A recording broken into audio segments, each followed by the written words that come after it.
Okay, it's 7:30. Call the meeting to order. Roll call, please. Ms. Dolan? Here. Ms. Valeska? Present. Mrs. McKnight? Here. Mayor Morgan? Here. Mr. Kogan? Here. Mr. Kaminsky? I am here. Let's salute the flag. I pledge allegiance to the flag of the United States of America and to the republic for which it stands, one nation, under God, indivisible, with liberty and justice for all. This is a public meeting of Borough Council, Borough of New Providence, County of Union, State of New Jersey. Adequate notice has been given in accordance with Appeal 1975, Chapter 231, that annual notice of revision was made in conformance with Section 13 of the Act. Right now, we have Ordinance 08. Denise, please read the title. Ordinance 2025-8 is an ordinance of the Borough of New Providence, County of Union, State of New Jersey, amending Chapter 207 of the Code entitled Property Maintenance. Can I have a motion, please?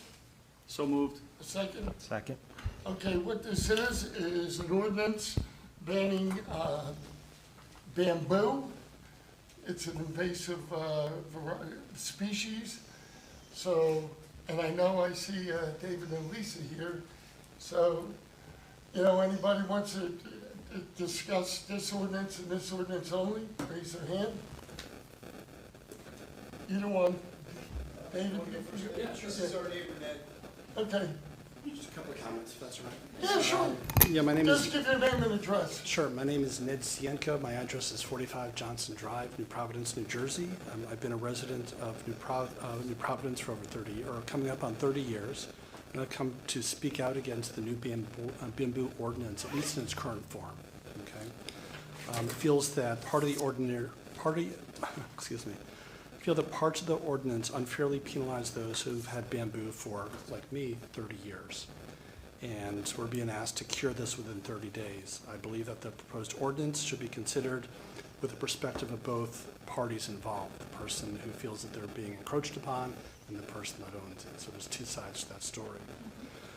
First, I have to acknowledge my ignorance. I don't know what the communication process is for ordinances such as these, and I found out about this in a very random way, and I'm glad that I did. I have the opportunity to kind of comment and suggest my thoughts here. But I know that there are a lot of folks, I suspect that our neighbors, a lot of our neighbors, I would suspect the majority of our neighbors haven't heard about this and haven't had the opportunity to opine and give their thoughts on this ordinance. And that's something, I don't know how to address that, but it's something that we should all think about it. Okay. I think that given that this is the initial introduction of this ordinance, we are introducing this for the first time, it hasn't existed for the last 30 years, I think that that the requirement of landowners to fully cure any type of wrong within 30 days, I feel that's really aggressive, okay? And again, deal with it within 30 days or be fined, right? So I think that that's pretty aggressive. I'm going to distinguish between what I consider to be the initial kind of, you know, we're introducing this law for the first time, or the ordinance for the first time, and then maybe after a year, the maintenance of bamboo, two different topics. I think for the initial introduction, I think that, you know, the time frame is too brief, and therefore it's punitive for landowners. You know, I think there are things such as timing that are going to be out of the control of landowners, so they cannot control the time frame with which the bamboo is removed. They can make a phone call. So, for example, when I heard about this, I made 3 phone calls. I called up 3 people to come and talk to me about bamboo remediation. 2 did not return my call. 1 returned my call. I haven't gotten any estimate yet. Okay, so I'm 2 weeks into this process. If and when they do reply, we need to schedule for them to come and actually do the job. So I think that it's probably unlikely that that's going to happen if I get the call tomorrow in 2 weeks, which would mean that I am, despite my good faith effort to try to remediate the situation, I'm in violation of this new ordinance, and therefore I will be fined, which, again, I think that's a little bit aggressive. I understand. All right? I also want to say that the cost, I think we all know this, I'm just going to say it anyway, that the cost of doing this is inconsequential, right? Or is not inconsequential, it is meaningful, right? And it's going to have serious implications for certain people in this town. There are people that have low income, fixed income that are going to have to deal with this. And this wasn't anything that any of us could have planned for, right? This is something that, again, I stumbled across 2 weeks ago. You can't budget for it. People couldn't anticipate this, and now they have a multi-$1,000 bill that they have to deal with. So that should be taken into consideration, okay?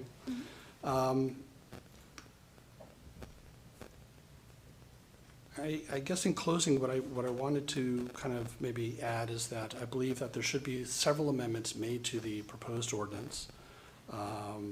And those would be including, but not limited to, things such as like a grace period during this initial year when this is being rolled out.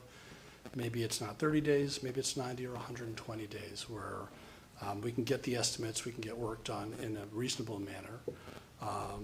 And maybe there's a provision, again, if we're showing good faith, that there can be extensions subject to the approval of other folks in the community. So those are my thoughts, and I think that, you know, we should probably table this, in my opinion, to solicit other input from other kind of taxpayers such as myself and Dave, and then maybe we can kind of retool this going forward. Thank you. Appreciate your, Can I ask you a question real quick? Excuse me. Are you just referring to the portion of the ordinance that refers to the existing bamboo that's encroaching upon property lines within 5 feet? Yes. That's it, okay. That's That's my what you're addressing, circumstance. that specific point of it? Yeah. Okay. Thank you. David, you want to say something? I do, thank you. I think Ned is very well spoken. David Blitt, I'm at 11 Johnson Drive here with my wife Lisa. We've been in town for 25 years. And I'm not sure, you probably all have seen our bamboo on South Street. So we're very affected by this ordinance, and I too was taken by surprise a little bit, and it's my own fault. But I was just made aware, you know, randomly of the ordinance. And I think I'm here to ask that this is either tabled completely, or, as you pointed out, the one ordinance with the 5 feet, because I'm not sure our bamboo is encroaching on the sidewalk, and it's a lot of biomass, and I'm at a little bit of a loss. It's the first time I've heard that that's a problem. It's been a hedge for us, and I think it looks nice, but if it's a problem and, you know, a legal issue, I'm not, you know, 100% prepared at this time to deal with it. And so I think I think this could be covered with a grandfather clause, if it could be written in. I have not written any proposed language, but I'd like to at least have time to perhaps revisit this and add in some kind of language that would allow for that flexibility. And that's it. Okay, thank you. Yeah. My personal opinion is it's very, very difficult to get rid of bamboo. I mean, they're telling me that sometimes it takes years to eradicate it. And my thing is, if you already have it on your property, you should be able to keep it, but you should have the setbacks. And I know what you're saying about South Street, but we have gotten complaints over the years about it being overgrown. And it hasn't been just one person, but it's been over the years. So if we ever did that, I would ask that bamboo at least be cut back to the fence, so it doesn't encroach into the right of way of the sidewalk. I don't know if anybody else has any comments with that, but that's my own personal opinion. Yeah, I would, in light of Mr. Cienko's comments, my understanding was that anybody that has it now and it's not encroaching on a neighbor that's complaining, I don't think that was the issue. I think it's how to deal with neighbors' complaints when the bamboo is reaching their property and they don't want the bamboo there. So, but I agree with you 100%. I think we should table this, tighten up the language a little bit. I think good faith effort is an excellent idea. Part of it is we just don't want people to ignore us when there's a complaint.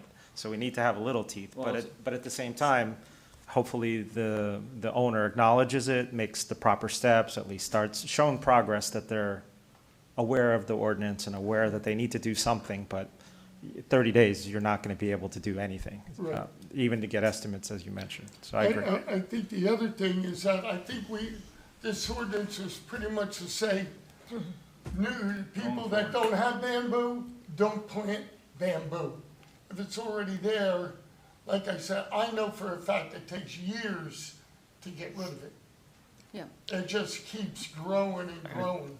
So it's considered an invasive species, so, Can we, but I'm all for tabling it. well, Yeah. can we, Oh, it's the first reading, right? Yeah, no, No, it's a that's second not reading. second So reading. my understanding was that it's like we're talking about good faith. So you don't need to completely remediate something within 30 days. You need to recognize the problem. Paul, correct me if I'm wrong. Recognize the problem and then also show that you're taking steps. We all know that it's an invasive species and that it could take years to remediate. So as long as you're trying to remediate it, then I thought that that was It's a good faith. It's not the language that's in the. So, but the other thing is, on South Street, it's been a hazard, and snow, rain, it's in actually on South Street, so that's been a big problem. So had I known it was your house, I would have just called you, Lisa. We did have someone trim it back, and we were told. There's this a wire and that. up, and it's just, you're right, I mean, 25 years ago, it wasn't really a thought. Right. Right. And it's just, it has, you know, and every year or two, we'll have somebody come and, you know, whack it down. But when you whack that one stalk, 3 stalks come up. Yeah. But the other thing is, that's a small portion of the town, right? So there are other people, multiple other people who have said to me, we need an ordinance for bamboo because of X, Y, and Z. So I think what we're all trying to do is come up with something that would be beneficial for everybody for New Providence. So procedurally, if we table this as a second reading, or do we just, is it okay to modify If it? you change it, then it becomes the first reading. Okay, no, fair enough. So, I'm okay I with need table. No, what a is motion to I'll table. make a But what motion to is Paul table. saying? A second? You need a motion to table, but Right. just so you understand, and I'm sorry, the gentleman is correct, I didn't get your name, but the language is 30 days. Keith actually provided the first draft. I worked on the draft, but that had the 30 days. I suspect he got it from another town. I Yeah. don't know why the 30 days is there, because it It's just impossible. seems to me Yeah, it's impossible. you could take that line out, about giving a deadline, and then it would be treated like any other issue that a construction official or property maintenance official would have, which is you cite the violation, if you believe there's a violation, then you give them a period of time to resolve it. It becomes somewhat of the discretion of the officer, as long as he believes you are moving forward, then nothing ever happens. Okay. But it would seem to me, just as one suggestion, I don't know if you want to do other things, but you could take that language out in terms of the 30 days, because I don't know why it was there in the first place, other than, like I said, Keith got a draft, and I suspect from some other towns. But my suggestion would be, you table it, move to table it, if that's what you want to do. We can take that out, if there's any other And we'll things you want to revisit work it. out, then revisit it. Okay. and Yeah. if we So revisit is that it. the only objection? I think there's a couple things. Yeah, I a think couple it's, things it's brought up. grandfathering in people that already have it, not allowing new residents to put it Right. in, Well, Making sure we have the setback, setback. yeah. Right. requirement. So I'll make a motion to Nothing table. Right away. I'll I second the second. motion. Okay, roll call, please. Ms. Dolan? Yes. Ms. Belisca? Aye. Mrs. McKnight? Yes. Mr. Kogan? Yes. Mr. Kaminsky? yes. Okay, motion's tabled. Thank you for your comments. You know, that's, Would you yes, sir. consider the setback being moved, you know, being maybe, because it's tough, I'm not sure, I'm sorry, procedurally, I'm sure this is wrong, but could we change it to 5 foot, you know, maybe on a grandfather to, you know, something? The right of way is the right of way. Okay, You know, I can't change that. okay, But, you know, as long as it's behind the fence, I mean, just, as long as it's cut, you know, yeah, okay, okay. thank you, Thank We you. don't want to be unreasonable. thank you. Thank you. Okay. everybody. Thank you. Thank you, Thank you. appreciate it. Have a good night. Okay, have a motion for 09, please. So moved. Second. Okay, this ordinance is to reappropriate $202,000 and for the order to provide restoration of storm sewer lines. Does anybody have, anybody wish to address council on this ordinance only? Seeing no one, I declare the public hearing closed. Roll call, please. Ms. Dolan? Yes. Ms. Belisca? Aye. Mrs. McKnight? Yes. Mr. Kogan? Yes. Mr. Kaminsky? Aye. Okay, ordinance 10. Can I have a motion, please? So moved. Second. Afterwards. Okay, please read title. Ordinance 2025-10 is an ordinance amending Chapter 257 of the Code of the Borough titled Vehicles and Traffic. Okay, what this ordinance is to try and control e-bikes and the use of them. However, what has come up over the last couple days in Scotch Plains and Cranford, Mawa, or Montville, the chief, and I think you, Paul, want to revisit that. So I would ask for a motion to table until we revisit it. Can I have a motion, please? I'll make So a moved. second. Okay, anybody want to address council on this ordinance only? Go ahead, Alan. You do understand that we're tabling this? Yeah, that's why I'm surprised that you asked for your comments. Well, you know, if you're gonna make, you can make a comment and, No, you know what, I'm not gonna say everything that I would have said, but basically, yeah, as you know, I ride an e-bike. I started riding a bike in the early 50s. And you know, I've been bringing up the bike safety issue for a long time here. So I wouldn't have had anything negative to say about the ordinance, because anything that you're doing that's going to increase the awareness and safety issues related to bikes is good. So I'm pleased that it was out here, and I would have made a comment about what's happened in Scotch Plains and Cranford, which is a difficult thing to talk about. I mean, you know. Anyway, but I have mentioned that this has been one of my concerns, that when I see things, so I want you to keep that in mind, I guess, when you revisit some of the language here. Just that this is really just extremely important. You know, we just don't want to experience in this town what they're going through in Cranford and Scotch Plains right now. And the only thing that I would say, as someone who rides a bike a lot, is when you do this, plan on putting together, the ordinance is fine, it's going to be great, it's going to be, you know, increase awareness, but increase awareness is the key term here. You really need to combine it with an education effort. You know, something that I've brought up in the past. Already in the works. So we talked I about have it in confidence public that safety. I have confidence you're going to do that, and the fact that you've tabled it and you're going to take a harder look at it is a good thing. So, Thank you. well, I even said to Chief, when I was, Suburban Chamber of Commerce has the 3 mayors in 3 towns, that was the major topic that came up by the business community. So I think eventually the state's gonna come up with regulations, but I wanna be in the forefront before something happens, so. Thank you for your comments. it's a tough one. I mean, it's a tough one. All right, thank you. Okay. Roll call, please, to table. There's One another. more comment. Oh, yes, 2 more comments. oh, okay.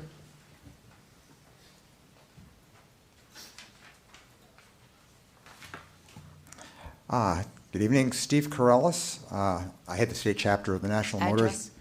I'm getting there. I head the state chapter of the National Motors Association. Our state headquarters is in Berkeley Heights, where I am a resident. I haven't been here in a while, so it's, You need to give her your address. and it's 35 Sycamore Avenue Thank you. in Berkeley Heights. I think Berkeley Heights is close enough. It is nearby. I won't go through everything. I am here to support the ordinance.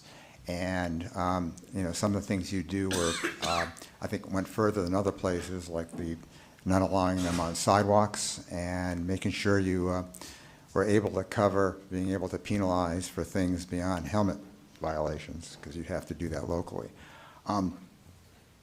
Pretty much I'll just provide my concluding statement that, and it kind of goes along with the education component that was talked about. You know, I can't overstate that the users of these conveyances must think, focus, and operate in a very similar fashion as if they were driving a car, and have a good sense of situational awareness. You know, it's like paying attention and following the rules of the road goes a long way to keeping people safe. So it's, you know, this is a good move. And I'll just leave with a question. It's like, just so it's real clear, you reference things happening that you're tabling this in these other towns. And I'm remembering in one, there was a crash with like a e-user. But is this, could you state what the reason is that is causing the tabling, other than something that's happening in another town? What is that, what's happening in another town that's causing you to table this ordinance?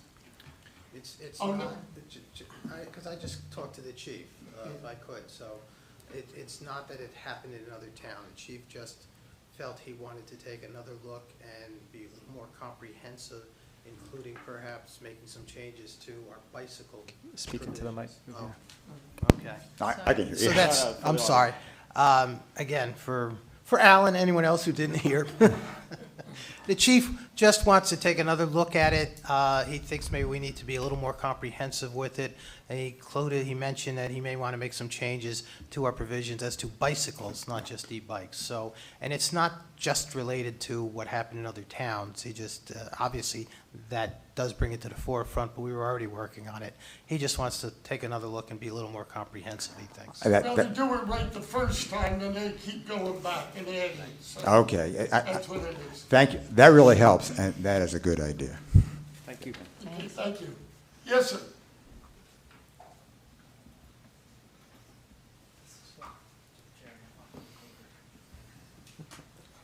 Hi, my name is Stan Toole. I live at 15 Clinton Avenue.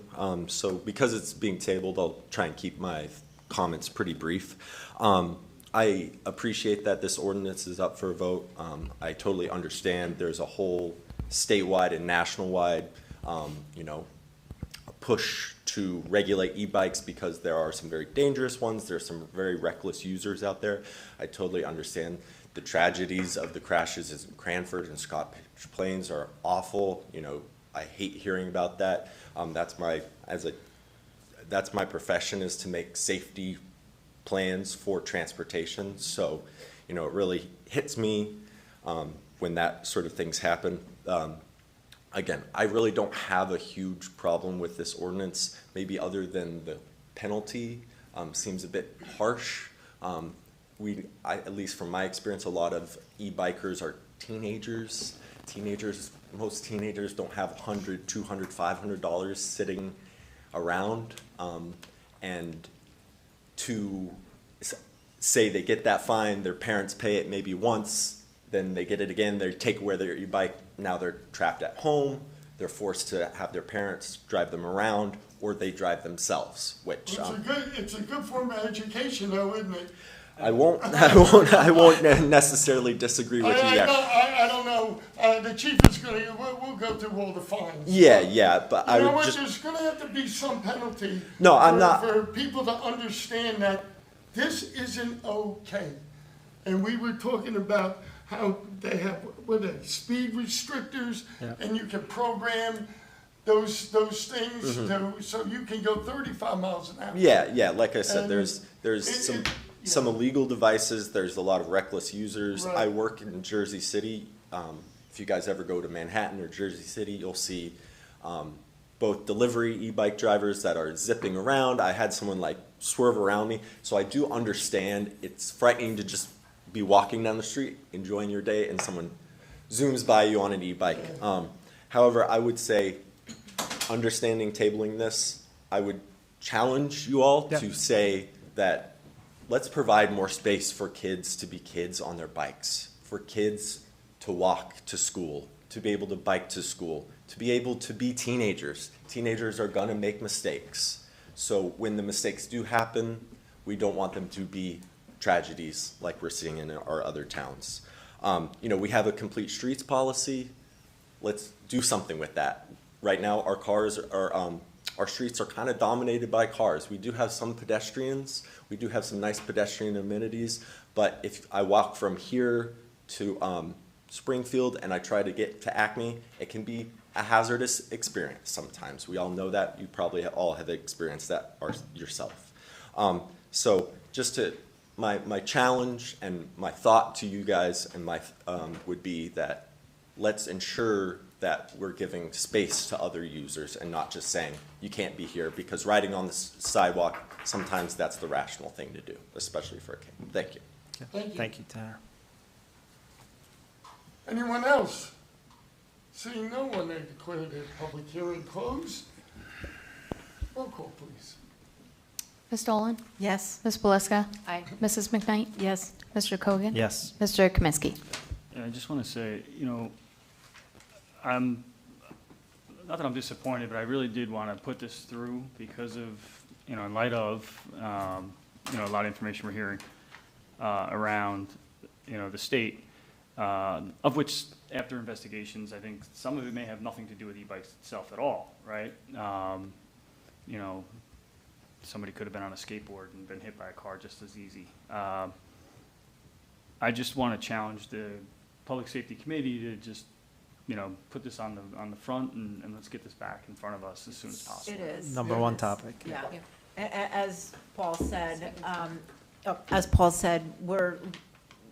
we want to make it comprehensive, and instead of going back and amending, we're just going to do it right the first time. There's a couple things that we want to add to it, so. Just to confirm So what Lisa said before you vote, the chief did have a lot of very good input. That's I'm going to sure, make yeah. this a lot better ordinance. Yeah. Yeah, again, I know you guys had a meeting tonight. I didn't get any debrief on that yet, obviously, because it was right before the meeting. So I just want to, again, make sure that my comments are heard and we're addressing this sooner rather than later. So, I'm a yes for tabling. Yeah, and Okay, let's go to the CB hearing, Community Development Block Grant. The first one is for year 52, and it's for New Providence Senior Services and the ADA accessible bathroom in the old Borough Hall. I think those are the orders we want to put in, right? Whatever you guys want. 1 and 2? I think that's what we've pretty much done. Always put the senior services first. We just did a block grant for next year for supplies and netting and things like that, right? That was kids' rec. Kids grant? Kids. Okay, Yeah, so that that's was- right. It's a that was- different that was grant. the- Yeah, this is Yeah. a federal grant. Well, This those one- are two that we always do. CDGB, I thought it was under the Yeah, same if you look at the program. notice of the first link, I think the last one we did was for the Barabash elevator, Right. Yeah. and then the senior health fair, Okay. they always Yes. do. But it seems like they just roll one right into Yeah, another, right. and then it's the next year again. Okay, Is thank you. everybody in agreement with the two? Yes. Yeah? Yes. Yes. Okay, so we'll move ahead with that. And just open the public hearing on it, too. Yeah, anybody, public, have any questions or comments on the block grants? Seeing none, declare the hearing closed.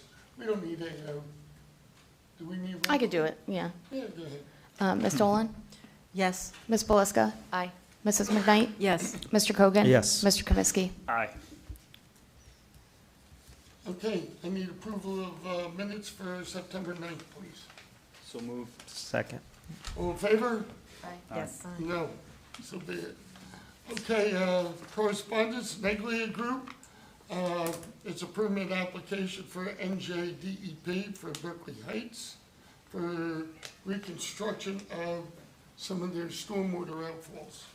Could we, I know like we're worth 200 feet, right? I'm just thinking and I'm just replaying Andy's comments about, affecting towns downstream and upstream and things of that nature. And I just, want to just charge Bernadette, I guess, with making sure that Marie just stays involved with this and that, you know. Well, we had a big discussion with the other towns. Right. Okay. So I'll report on that meeting. Board of Adjustment for 19 Northview, and Ed and Eileen Riley about requesting permission to construct a patio and I guess it's a gazebo over the sanitary sewer easement. And Mr. Riley's here, right? You want to say a few words, or? I figure we'll save some time so you don't have to go through the whole rigmarole of the whole meeting. It's been fascinating. Now I'm Wait till gonna the know end. what I do when I retire. Ed Riley, my wife and I live at 20 Overhill Road in New Providence. We have an existing bluestone patio behind our house. We'd like to make it a little larger, and I'll call it open on all sides, but a roof over it. Too much Irish skin in our family, and the son is not a big fan. So as we have grandkids, we want to have a place where we can all gather and not have to go to the dermatologist quite so often. I do kind of understand that. This is as dark as it gets. So patio's already there. We're going to expand it a little bit. I don't know that well, we found out a lot. We'd always seen on our plans that there was an easement for the sanitary sewer line. I knew that the sewer went out from the back of our house. The honest answer is I didn't know where it went. So when this came up, I think the zoning has been approved. Is that a fair statement? I think we're talking with the engineer now about how close, what's a safe way of doing this that doesn't encroach on the easement that you need to have access to in case it ever has to be accessed. It's only a limited number of homes. So first we hired a firm to go scope where our drain comes from our house, and they put the flags in, but that didn't answer the full question because the place where we were going to be closest was the opposite end of the patio. So then we asked the town, could they come scope, and they were very responsive, came out within a matter of days. So I think it probably provided some information to the town on a sewer line that's been there for an awfully long period of time. We know exactly where it is within the easement. It's marked with flags. We know what the depth of it is at the closest point, so it's 6 feet down below the ground. I think that one corner of the dry laid bluestone would have to get lifted up, but just a tiny little corner of that, but it's not like there's a wall that exists. I guess the question I have is, if you're putting a structure in, you've got to put footings in. But they're set back from it, but yes, Out of they're the easement? well out of the easement. And the one thing that we have talked about is, now that we know the pipe is 6 feet, if the footings would have been shorter, maybe you make them deeper so that no matter what, I mean, that's a deep enough hole, you're going to use a trench shield. If they ever had to do it, it's not like the ground is going to be left there, but we don't want, like, you want to know and be able to, you have to be able to access the sewer line. We don't want to have a problem in our back. So, Mr. Riley, if you clearly understand if it's approved and the town has to go in to get to that pipe, it would be at your expense, yeah? Yes, Anything. yep, 100%. So the picture that you had attached to the letter, there was a plant bed that seems like it's way into the easement. Is that still? So we brought, this is our contractor from Harmony who updated and put on the easement exactly where the pipe lays, so you can see that. He brought a copy of that here, if that's helpful. Maybe I can introduce myself to the board. My name is Mark Nissom. I'm a licensed landscape architect, and my address is 1520 Pine Grove Avenue in Westfield. So I've testified before boards of adjustment, often never to town council, but this is fun. I was on the tree commission in Westfield, so I could be So we weigh have in on to- your bamboo No, issue, but I can go with you. I can go, yes, and I can weigh in on your bamboo So issue we- if you would so we like, have- but not You right should now. stay after. I think we've seen enough. So we have to qualify you first. Yes. I'm kidding. Yeah, we could do that. I'm used to that. So we've worked with the town engineer on this closely. The town engineers who brought this brought this to you basically while we're here this evening.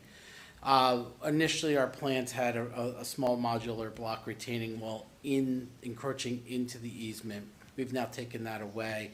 So we are just putting a little bit of grading, basically adding a little earth on top of the pipe that's already 6 feet deep, so maybe it'll be 6.5 feet deep when we're done. Which the footings though for the permanent structure, I think is where we really found out a lot of information when the DPW came out from your town and located the line, and then I went out and field measured that and added it to our plan. We found out that we're about 5.5 feet away from that pipe, from those flags, where those flags were placed. So that the easement that our client has is a 10-foot easement. So we are outside of that easement, even now verifying the location of the pipe, which it wasn't right down the middle, right? So it wasn't right down. That was the engineer's concern. That's the yellow portion on that Well, he's diagram. got, I have a plan that I we think could you pass attached it it in the around. memo. But he It's said- highlighted in yellow. he said that this one is updated from what we have. Gotcha. But there's a It's not blue yellow. line on this plan that you guys can look at, that we would be submitting this to the town engineer. Essentially, what we also found out, and what the engineer's concern was, that the depth of the footing could potentially be undermined if they ever had to dig for that. We now know that the pipe is 6 feet deep, and so we've amended the plan to share with the engineer that we are willing to put a 6-foot deep footing in on that specific corner that is closest to the pipe, so that if they ever had to dig 6 foot deep to get to that pipe, they wouldn't actually be undermined our footing. And so that's what we've made, I think we've worked closely and made the adjustments necessary with the engineer based on gathering additional information, so that we could come to you this evening and hopefully get approval to continue with the process. And since we're good with zoning, and now we just need to get into construction, the next step is to get past engineering. So just a question for Paul.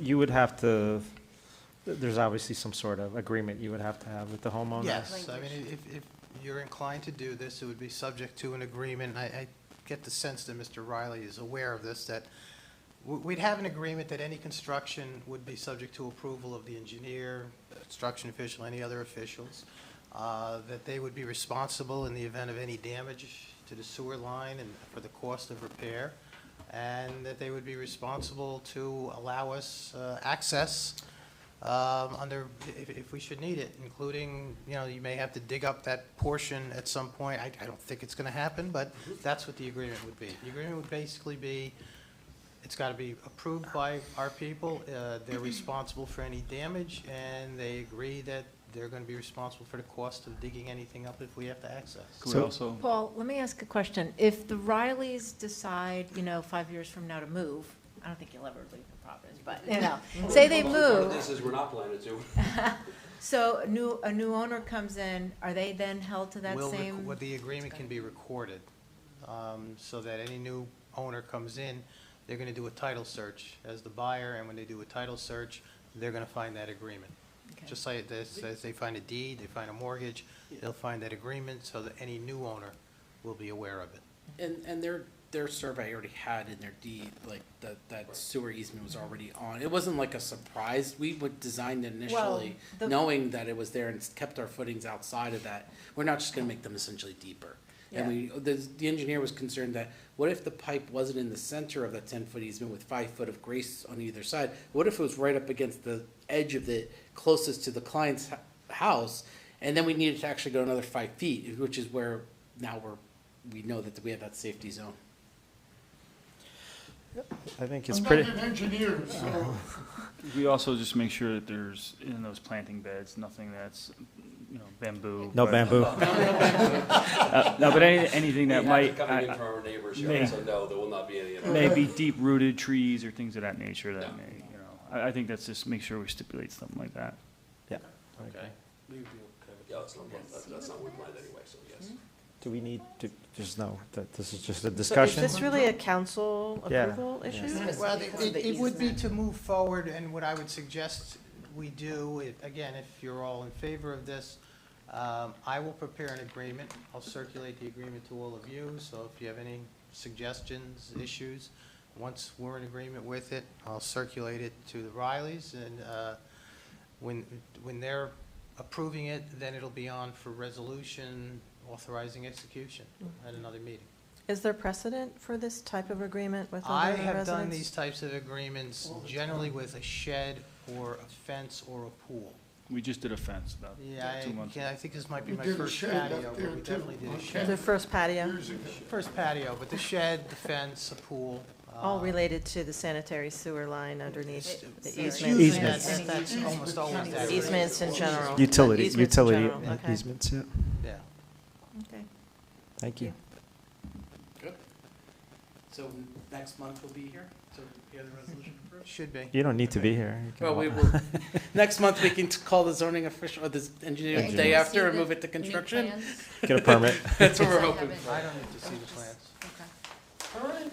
Thank you. Well, Ed, you don't have to stay anymore and be bored. That's interesting. but Always I'm a not gonna learning stay. experience, Ed. Yes, it has. Thank you. Thank you very much. Okay. Okay, we have City Summit zoning ordinance, Hillman Construction, about 165 South Street, Child Care Center remediation response. Jacqueline Mooney about flag at New Providence High School, that's a Board of Education issue. New Jersey Transit, about senior citizens and disabled residents transportation. City Summit zoning ordinance, Board of Adjustment for 31 3rd Street. Isn't that you, Kate? Oh, okay. Union County Board of Commissioners, about a change of meeting day. Any comments? Seeing none, we'll go to council business. Engineering, Alex. Resolution 250, resolution approving contract with CRT Contracting and Coating, Inc. for repairs to the municipal center gym masonry walls in an amount not to exceed $7,336, Bergen County Co-op BC-BID-23-46. So this approves this company CRT to scrape and remove loose coatings in the exterior gym wall and coat it with a elastometric sealant, so basically to waterproof the wall. Resolution 251, resolution approving contract with Northeast Roof Maintenance, Inc.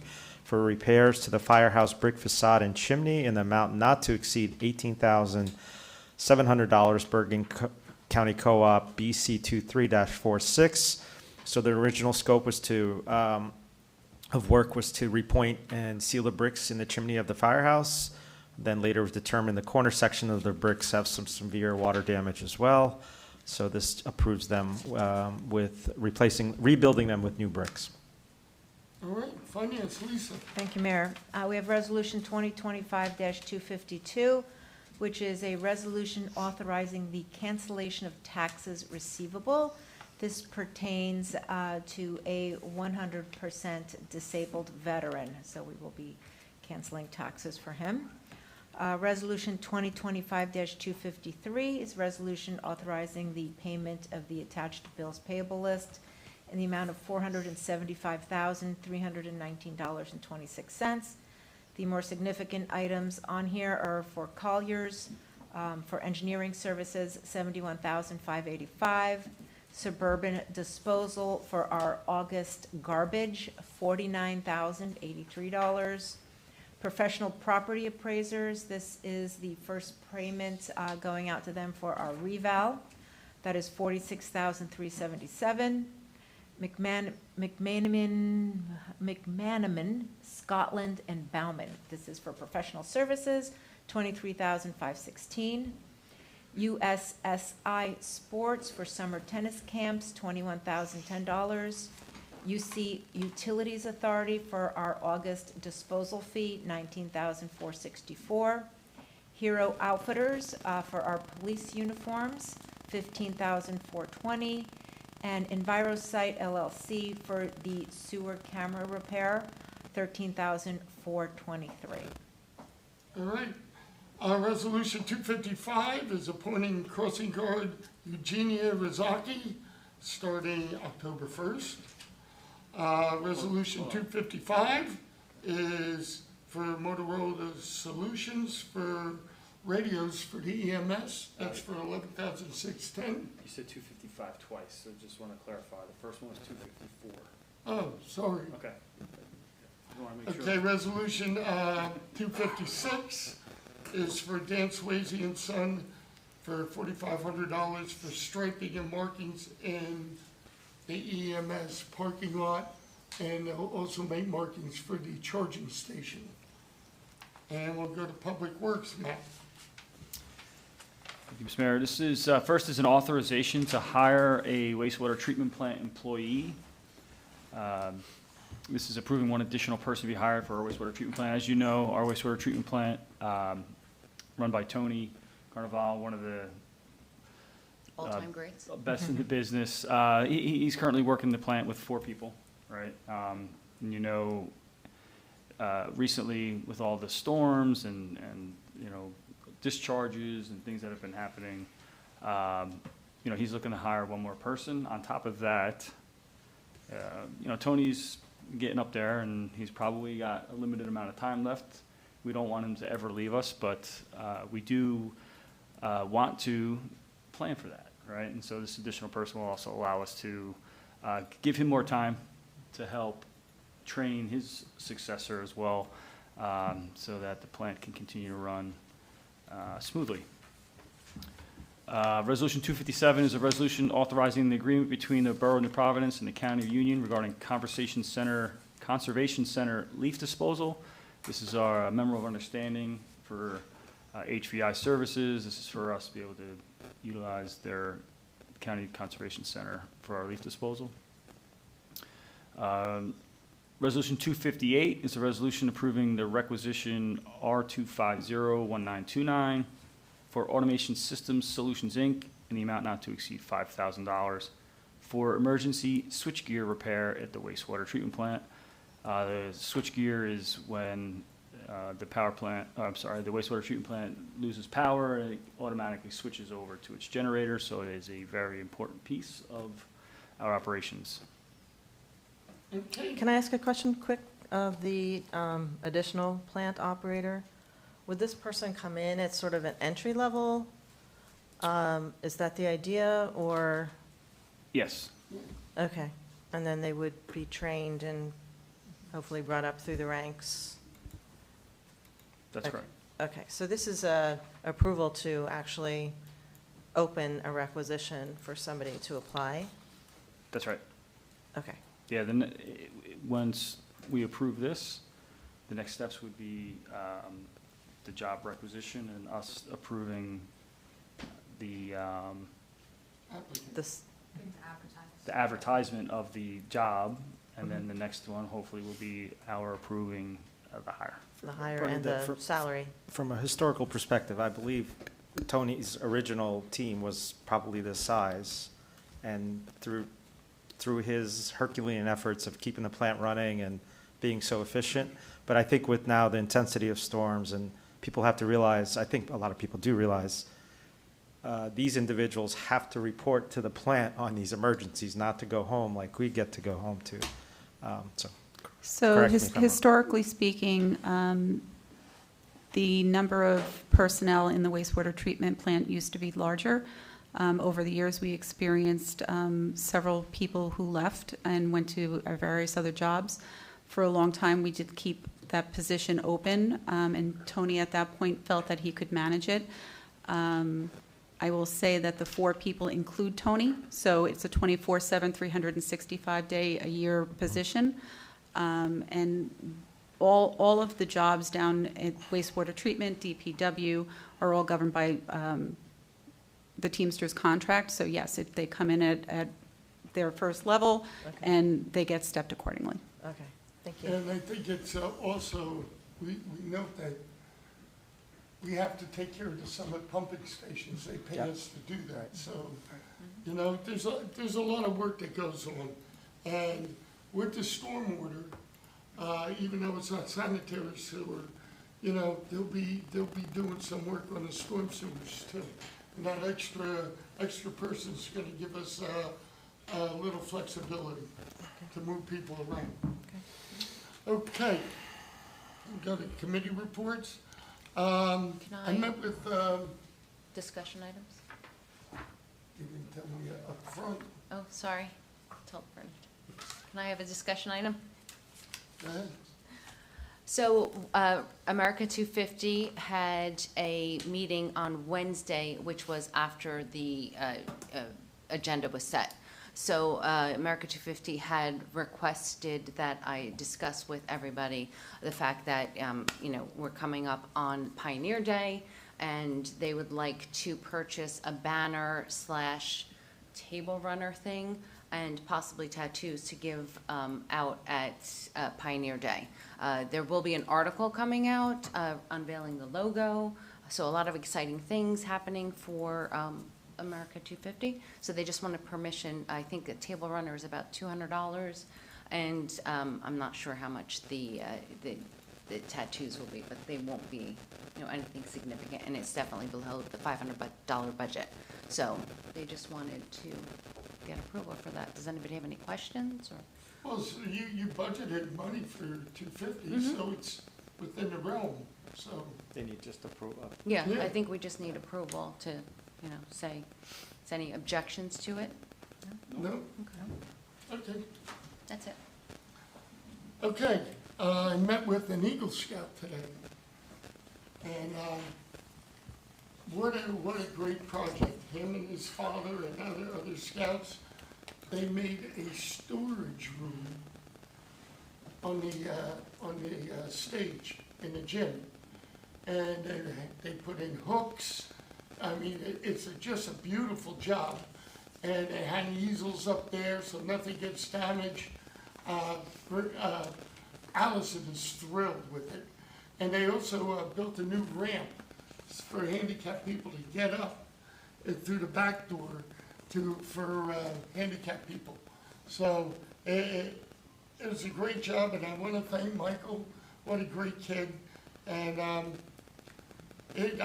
can't believe the workmanship that went into that. It's just beautiful. The other thing, we have chat with the mayor on Friday at 6:30 to 8 in the Lincoln Room. Kathleen's going to be there.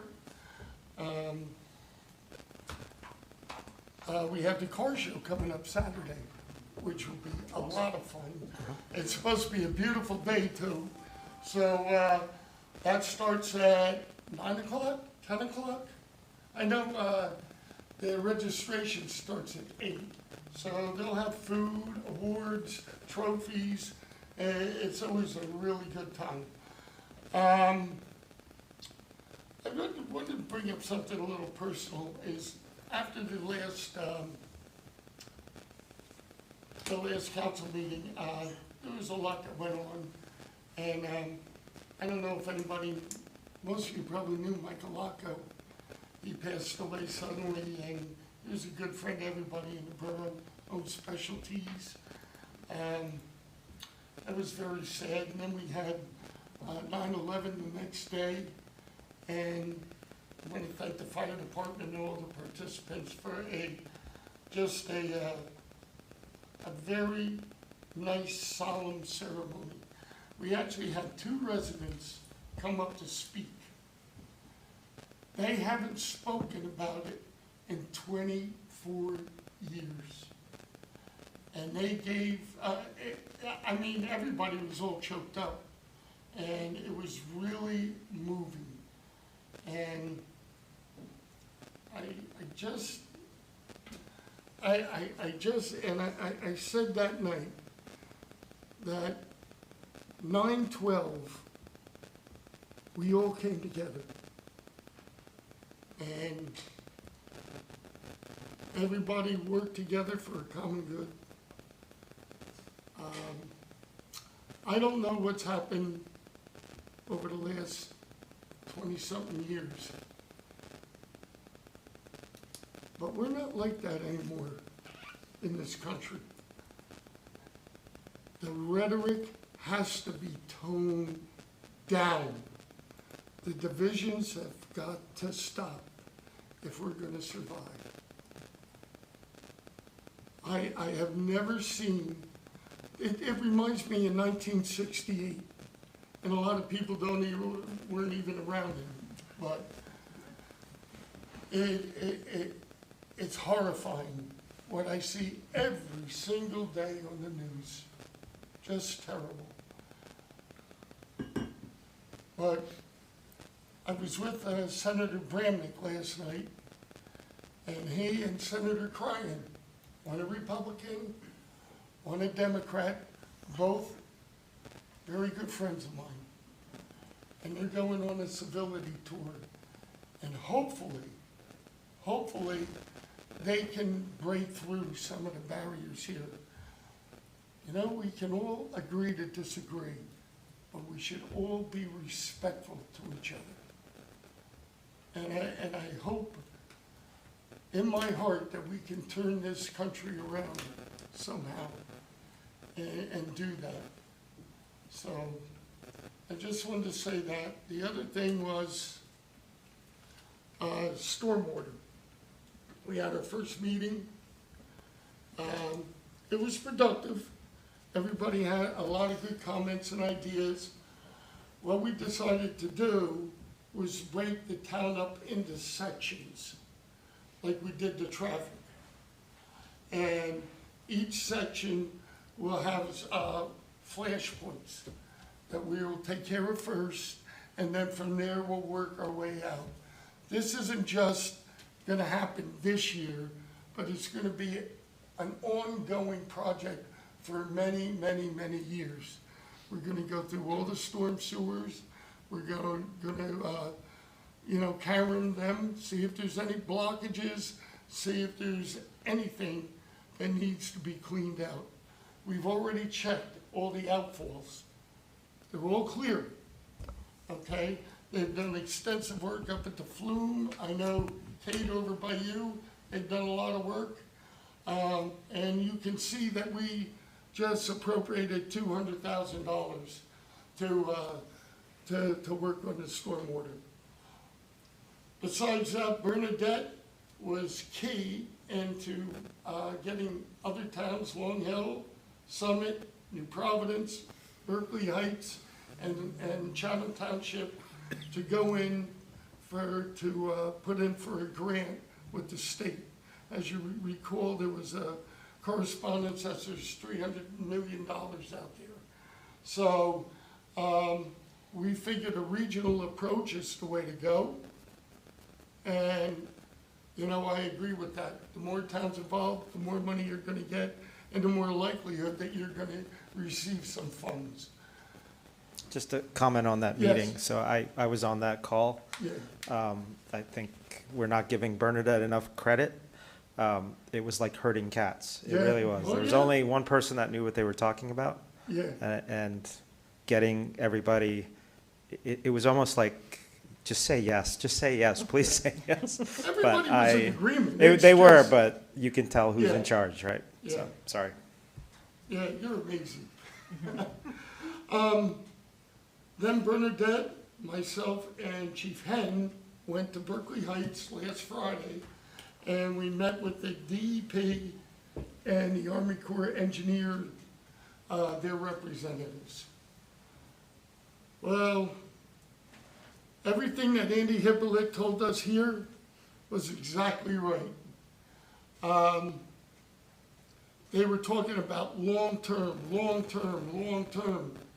and I just finally said, that's all great, long-term, like 30 years in Bound Brook, right? What are you gonna do for us now? And, well, we don't have the answers. Nobody had answers. It was like this. I mean, Long Hill was there, Summit was there, we were there, Berkeley Heights. Is there anybody at Warren? Warren, the was county, there. the county was there, Who else? the county. County, yeah. And Amy from the county is amazing. She's gonna spearhead the whole thing. But I gotta tell you, I don't see a whole lot of relief in the short term here. I We think were told there's pretty much we can't do. No machinery whatsoever can go into the brooks and the river. So they said maybe we can go out there in a rowboat and pull the stuff out, some of it, but these trees, along the river, I mean, they're huge. So the county's gonna try, they have a de-snagging machine, they're gonna try and get permits. The other thing was, they say you gotta put a permit, pay for a permit every single year. The whole thing is ridiculous. That's even if you get the permit. But, you know, I gotta hand it to Angie Devaney, Mayor of Berkeley Heights, who put this together. And hopefully we can get some political pressure and try and get this thing going, you know, with the higher ups. But, you know, I just wanted to report on it because every single town is having the same problems we are. And there's only so much, it's all about money and permitting. And that's the bottom line. They absolutely said you cannot dredge. And they said because all the water will go downstream. I said, well, when Hurricane Floyd happened in '99, Blue Acres bought all those houses in Totowa, Little Falls, Wayne, Totowa, yeah, all down there, because they were flooding out because of the downflow, right? So I said, if we dredge it out to original grade, it's going to be the same thing as it was in '99. No answer. So. Yeah, I think You know this stuff better than I do. I don't think so, but but I would say from the feedback that you're getting, as you mentioned, with whether it's Congress, whether it's the county, we're in it on our own. Yeah, absolutely. And I think we have a good strategic approach based on that meeting. I think one thing we should mention, we're getting some proposals from Colliers now to map out every inch of those pipes as well. Exactly. I think reallocating these funds are going to help tremendously with that. Again, data.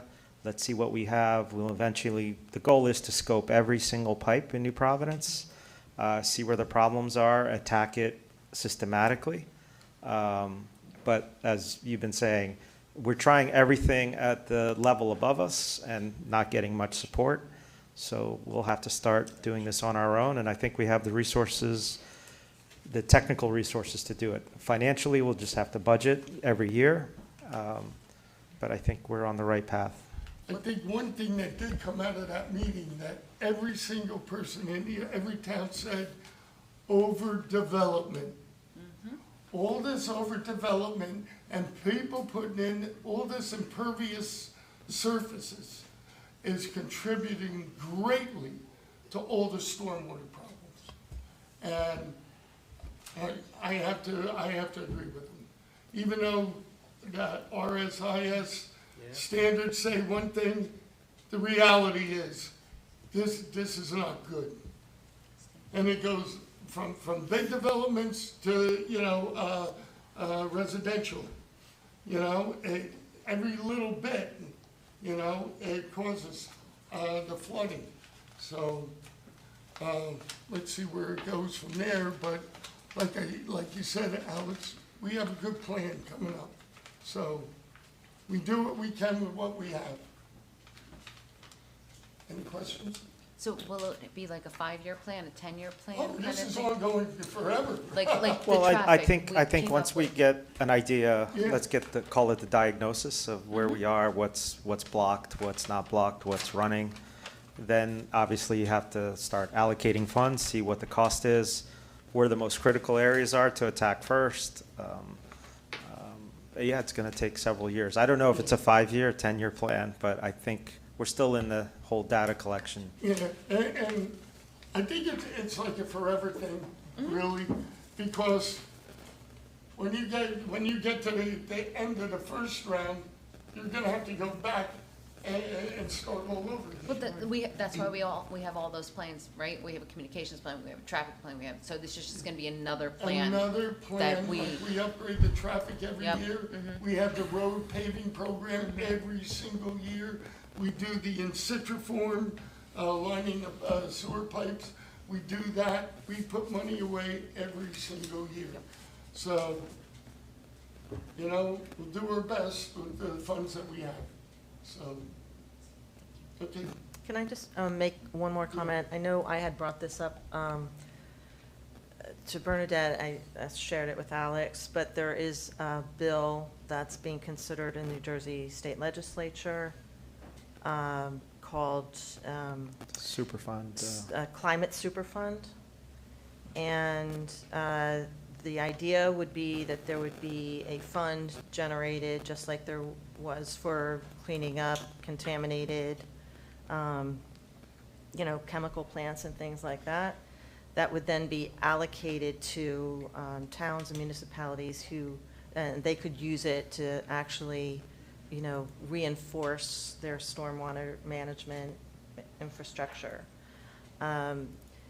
The idea is that it's sitting in committee and this and that in town, but there's a group that's looking for municipalities to pass a resolution in support of this bill. We can do that. Yeah, I think you all. Okay. As it gets out of committee, I'm sure Yeah, I don't know the exact- municipalities will. Yeah, there's already about at least 50 cities in the state that have already passed this resolution. It's a resolution of support, right? A resolution Yeah. of support for No the problem. bill, even if the bill doesn't wind up getting approved. I think anytime our town is associated with something like this that's looking for that support, it's going to be a good thing for us because we need to uncover every single Yes. opportunity, in my opinion. So I think Sustainability Committee might be Yeah, able to bring it We'll forward. bring it up, next meeting is Next coming meeting. up next week, so, Okay.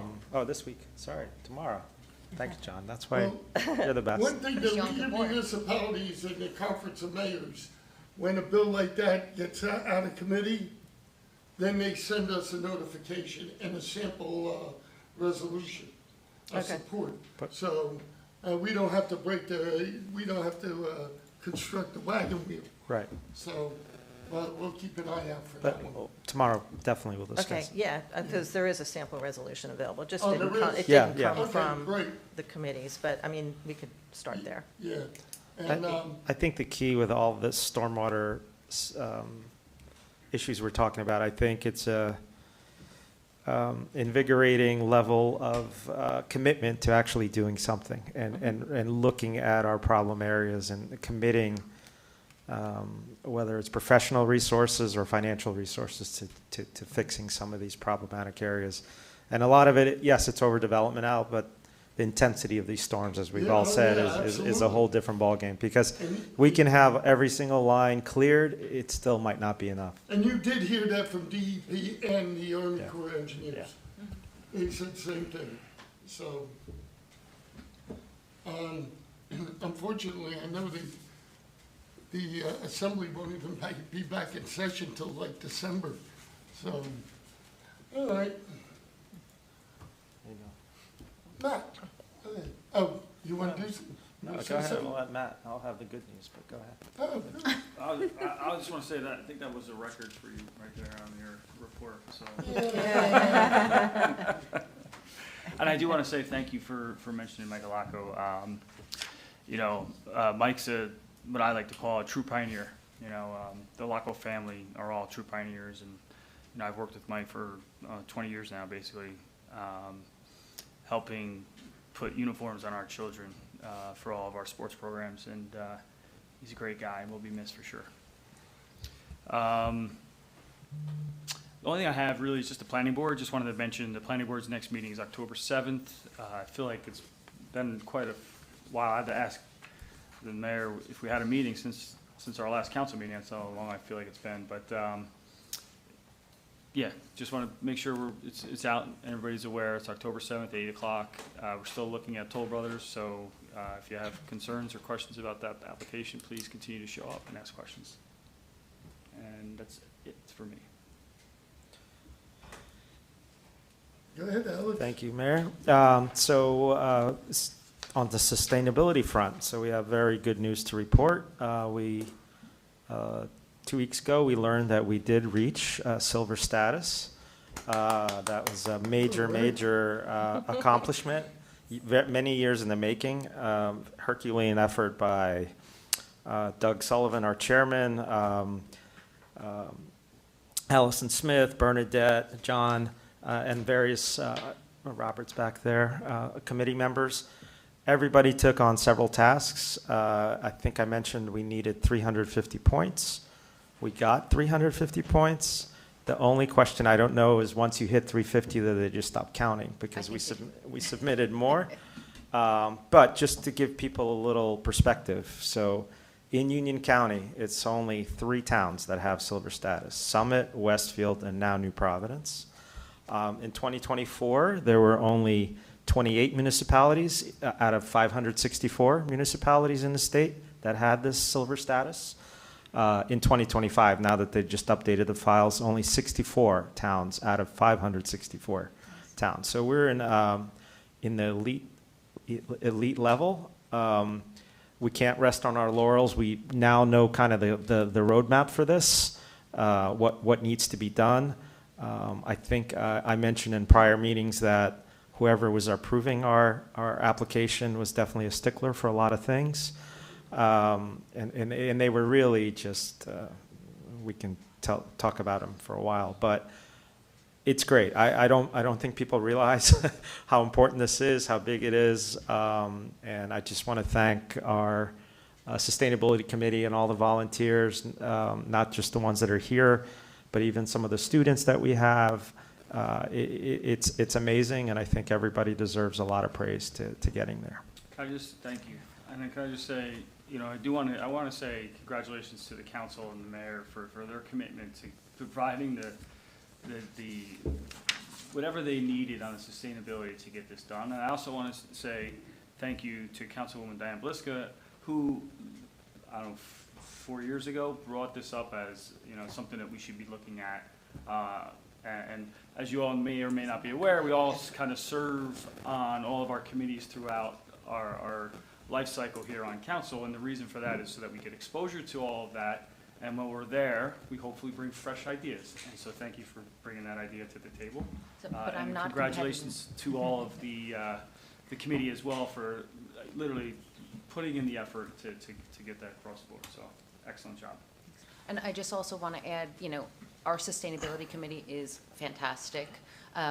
When we were at League of Municipalities, I think it was 2 years ago, we had gone to a workshop, and Westfield, who has silver status, was saying, well, you should do this, and you should do that, and you should do the other thing. And Alex and I happened to be in it, and we were like, we do that, we do that, we do that. So even though we had bronze status a couple years ago, we were still going above and beyond. And I think it's a testament to the people in our town that we want to do these kind of things and be sustainable. I just add one more thing. Sometimes we hit home runs with a council person on a committee, and we kind of ask them to stay on for another year or maybe longer because that person is doing such a great job and things are just really rolling. And Councilman Cogan's a perfect example of that on the Sustainability Committee and his consistency and his efforts. So I want to congratulate you as well. Thank you. Again, it's all the volunteers. It's a team effort. Alex, could you just talk about the top 2 or 3 things that are the advantages of having silver status? I know we have access to more grants. More grants. I think that's a great question. It's a step up. As you can see, we apply typically for the $2,500 grant that we always get. This year we go $10,000, and the next one's $250,000. We're applying for the community energy grant now as well. I think being in this other group definitely shows that your town, your leadership of the town, like all of us, are committed to these efforts. We have 2 buildings coming up. Hopefully, getting grants for those is going to be a little easier. Like I said, we're now not in the minor leagues anymore. And just not only the grant money, right? I mean, you could speak to this more than me, of course, but it's having that status means that the borough is putting in a major effort in terms of its ordinances, in terms of doing little things to make the world a better place, right? So just having that status, it offers us an opportunity to get additional grant money, but it also is, a flag, in our cap that says, the effort that we're putting in to have that status is pretty good. What else can we shoot for now? Because we've got AAA bond rating, we've got silver status. I think they have a gold star. I think. What else? You're getting a gold star. But the other thing, just to mention the sustainability, so since our last meeting, we had the Free Cycle event, which was a huge success. Thank you to John for, that's his, he keeps saying it's somebody else's baby, but it literally is his baby.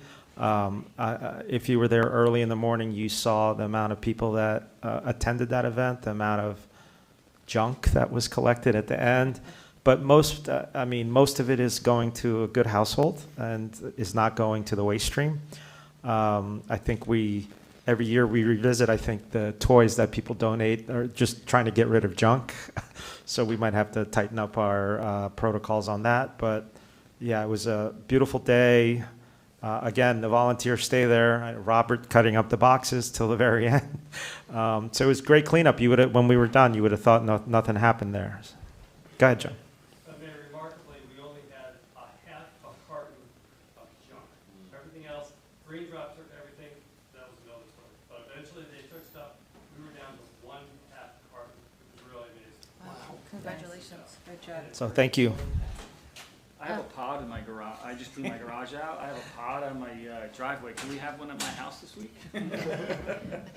That's called a garage then. And then the only other thing I'll mention, Al, I think maybe Bernadette was going to mention this later, but there's a public session on Wednesday, the October 15th for the reevals, but you'll maybe shed more light on that. Lisa, sorry.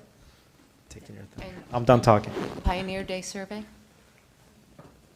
Isn't there for sustainability? I'm sorry. Yeah, on Sustainability Committee. So during Pioneer Day or the street fair, there will be a booth the Sustainability Committee will have.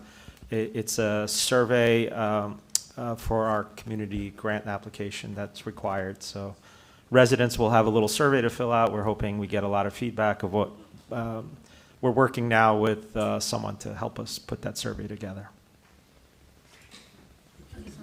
Thank you, Mayor. Congratulations to sustainability. That's awesome news. Congratulations to sustainability, awesome news. And a lot of good meaty information, Stormwater Committee, some very meaty meeting. I like it. Now we're going to go to beautification. So beautification met and looking at a couple different initiatives, but in the forefront right here, thinking about the holidays already and lighting up Centennial Park like we usually do. So we are starting our appeal to businesses and residents to raise money to light up the park again, like we did last year. Mental Health Committee met, and as you probably noticed, September Suicide Prevention Month. We are on the last day of that. We did put up a banner here in Centennial Park. We had the electronic bulletin board in town and some social media posts, really just stressing the message of you're not alone, and the crisis line of 988, just really trying to get that out to people. So important for people to realize that there's help out there for them. We are also starting to look at May for Mental Health Awareness Month. So what we did was we recapped last year. We had the consortium with the 10 different towns, which was awesome. I think that was such an amazing thing to be able to go from one end of Springfield Avenue from tip to toe, and every town participating with banners and ribbons and just a very unified message all around. So we looked at what worked, what didn't, and what we're going to do this year. So planning is underway for that. Library board also met. A couple things on that. In case you didn't know, the library does have new hours. They're open till 9 o'clock now. The driveway's done. I'm sure you also saw pictures of the ribbon cutting for that. That was really primarily a safety feature. Before, the driveway in and out was in the very same narrow little opening. Now it's a nice flow for an entrance and an exit, and just a better safety mechanism there. They did tweak the website, so if you go on the library website, you'll be able to look at things like curated book lists and look at all the different bestsellers that are out there, a lot of different online resources, and this is all a benefit of being part of Maine as well. What else? Oh, so room reservations too. So now you can actually rent, book a little study room if you wanted to, and you could do that right online. Isn't October like library, renew your library Yeah, card month? renew your library card. So they have, 5 different versions of the library card. So take a look at your library card. Go get yourself a new one if it's near the end and useful life of that. What else? The Friends of the Library are having an accessory sale, so I said that I would mention that. That is going to be in December, but right now they're collecting items for it. So if you have costume jewelry, purses, watches, fashion scarves, hats, not little winter hats, but the nice hats, you can donate those right at the library. They're collecting them up until December 1st, and that accessory sale will be on December 13th, all to raise money for the library so they can continue all the wonderful programming and events that they have. Oh, and the reval. So are you going to talk about that, Bernadette? We can. So the reval did start. Have they actually started knocking on They doors? have actually started. Where have they started? Do we know? They're My house? They haven't come to my house yet. they're actually deployed townwide, so they're not in one area. Okay. So October 15th at 7 p.m. will be an information session for the reval. I would highly recommend that you come, bring your friends, bring your neighbors, so everybody can ask questions and go into this very informed, know what the appraisers are going to be doing, what they're looking for, and what your responsibility is as the homeowner. There's also a tab on the website. Yeah. Tab on the website. It's all over social media too. You have lots of information out there. Oh, I'm sure. Okay, Diane. Thank you, Mayor. Community activities. Classes started on the 15th. Things are going well. If you could believe it or not, basketball registration is open already, and that starts December 1st. But look at the website, Government Department's Community Activities tab, and you will find a host of information. There is also a 4-session painting session that begins in October, 3 weeks in October, and then 1 week in November. Sounds like a lot of fun. Mayor Morgan talked about one of the Eagle projects. We actually had 3 Eagle projects going on. So Michael Czar is the storage closet. Richard Fadiv, I apologize if I'm mispronouncing any names. He built a chess table, stools, and chess piece boxes at Oakwood Park Picnic Pavilion. And Davis Strasforth refurbished the Lions Park basketball court. So we have a huge pipeline through Allison Smith and the rec department, the community activities department. So it's just such a great community cooperation event. So I love when that happens. I also spoke to a Eagle candidate about what was it? It's one of the Eagle badges. Citizenship in the community. Citizenship in the community. Sorry.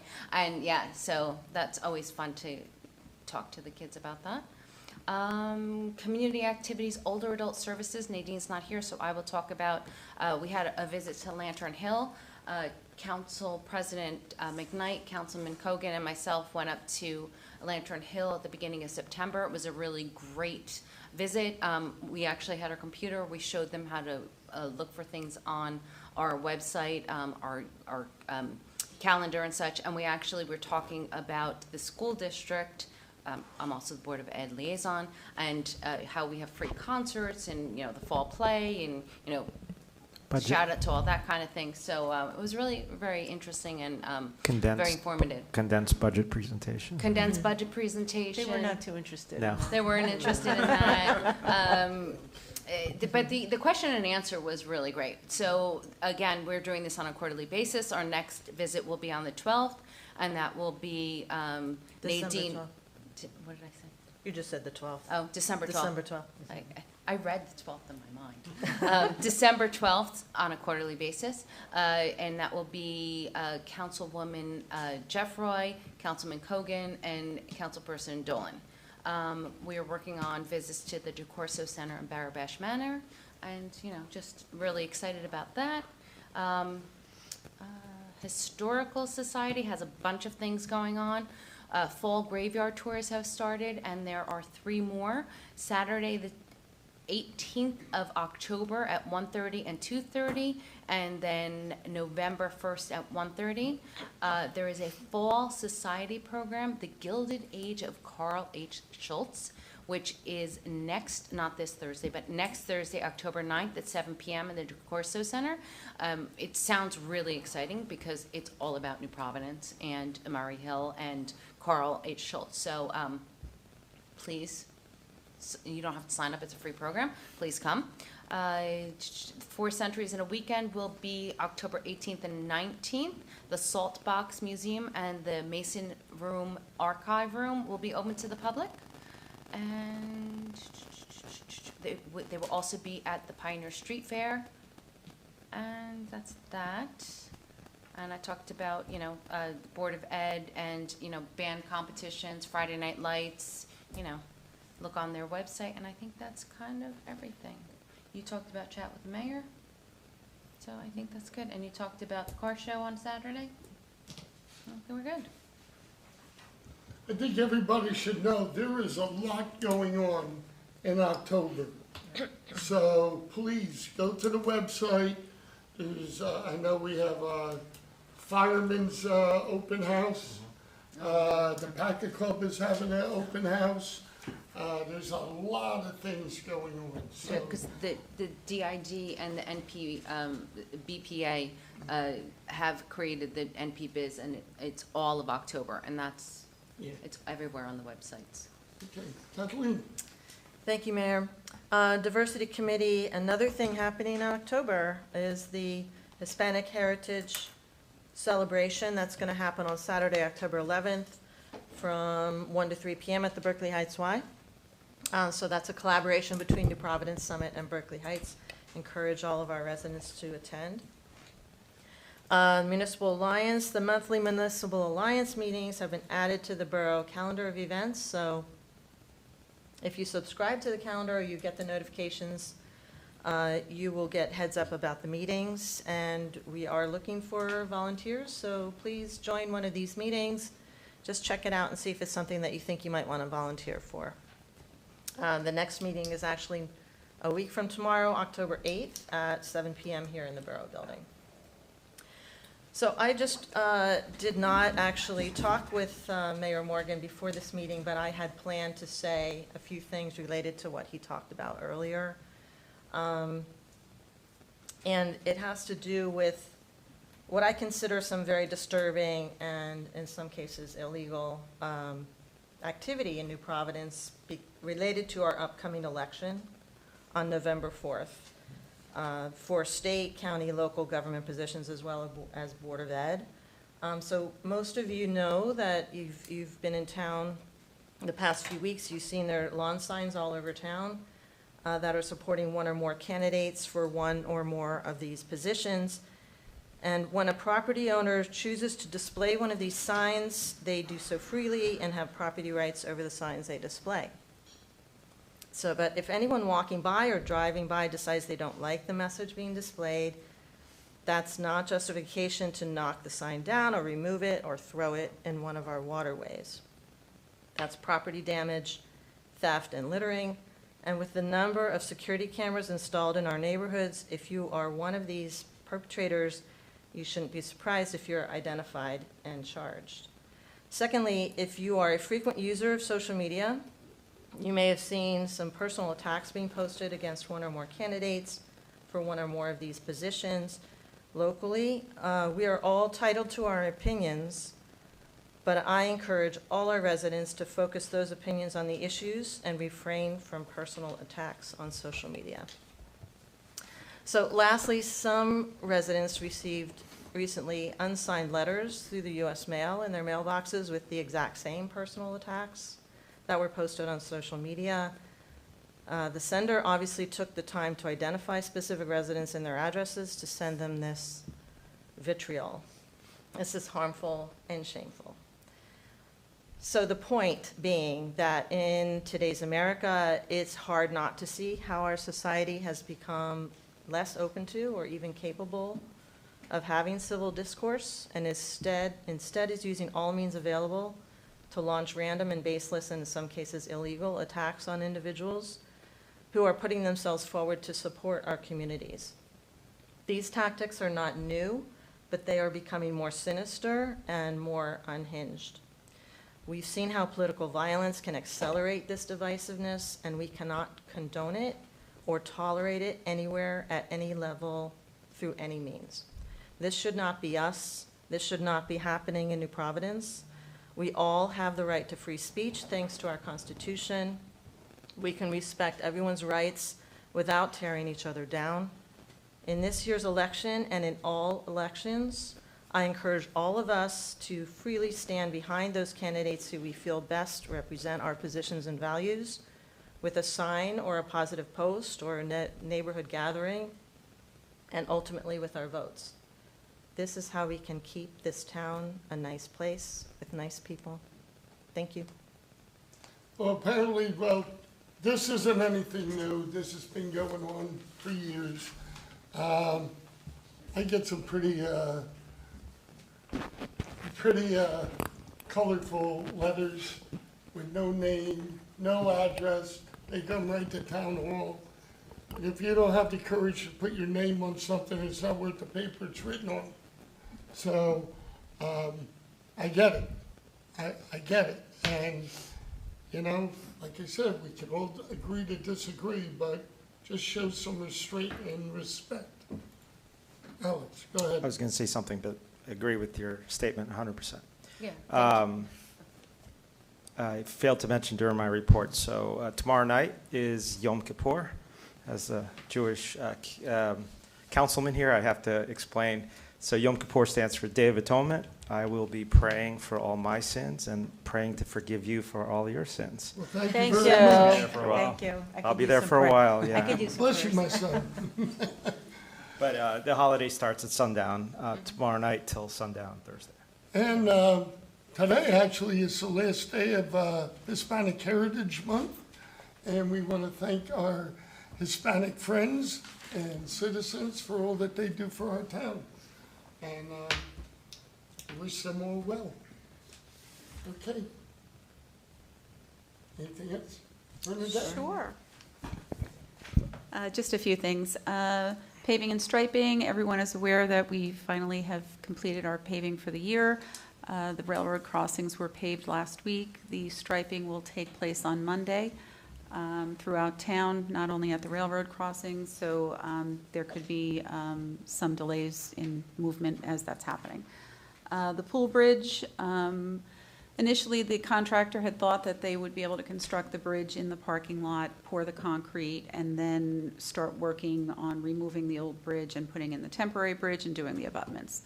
And we've run into, I'm going to say, a delay in the fact that they're now trying to figure out a lifting plan that will be able to lift the bridge into place once all of that happens. So there's nothing happening at the bridge right now. The old bridge is still in place. The pool is bringing in their people to shut down the pool this week. So while that's happening, they are working in the background, but there's nothing visible. I want to thank the county for putting out a statement regarding the Passaic Street Bridge last week, where many people feel that nothing is happening there also. There is stuff happening, much of the stuff you can't see, including we're at a point where the concrete that has been poured on the decking is curing at this point. They still have a few more things to do, parapet, stonework, utilities, and they're anticipating that the bridge will open probably by the end of the month. And I want to remind people that leaf permits are available. First pickup is October 20th. Please don't wait until October 20th to sign on and expect your leaves to be picked up that day. It doesn't work that way. So please, if you can, get your permits earlier. And I want to remind residents that you can continue to put your cans out curbside until December 8th. You don't have to have a permit. That will still be going on. And because we don't have enough people walking our neighborhoods right now, New Jersey American Water is also out there. They've hired a company, CDM Smith, to go house to house, door to door, checking for lead lines in the homes. As part of legislation passed in 2021, New Jersey American Water is required to identify the material of utility-owned and customer-owned water service lines. And they have until 2031 to complete that, but they are in the borough now. They're going section by section. The borough did post the section that they're in right now, which I believe is this area down here, to the Summit Line. And they'll be moving throughout the borough as well. They do have ID cards as they're out in the neighborhood, so if you don't give them access to your home, you can always call and make an appointment, and they'll come out. Or you can also take a picture of your line and send it in, and they can evaluate it and see if it's good to go or not. They knocked on my door. I thought it was the revaluation guys already. I was like, oh my God, these guys are quick. Honestly, it took 10 seconds. The guy walked in, scratched the pipe, Yep. thank you very much, and he left. It was really that simple. Yeah. Which then brings us to the reval people. They are also in town. As I mentioned before, they are deployed borough-wide, so they're going in order of the tax map. That's online, so pages 1 through 11 is right now, and then when they finish those people, they'll move on. Diane in our office had her house done Monday morning, bright and early. She must have been one of the first ones. 10 minutes in and out, and they were done. So again, if you choose not to open your door, you can call them and make an appointment. If you totally choose not to have them in your home whatsoever, they will just assume what's in your house. They're really counting bedrooms, they're counting rooms, they're counting your square footage. They don't care what kind of sink you have, what kind of bathroom you have, they just want to know that you have one. So to reiterate, Lisa, Wednesday, October 15th, we are having a public information session with professional appraisers.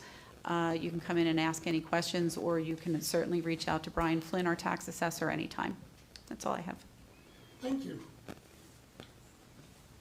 Okay, at this time, we have a public hearing. Anybody wishing to address council?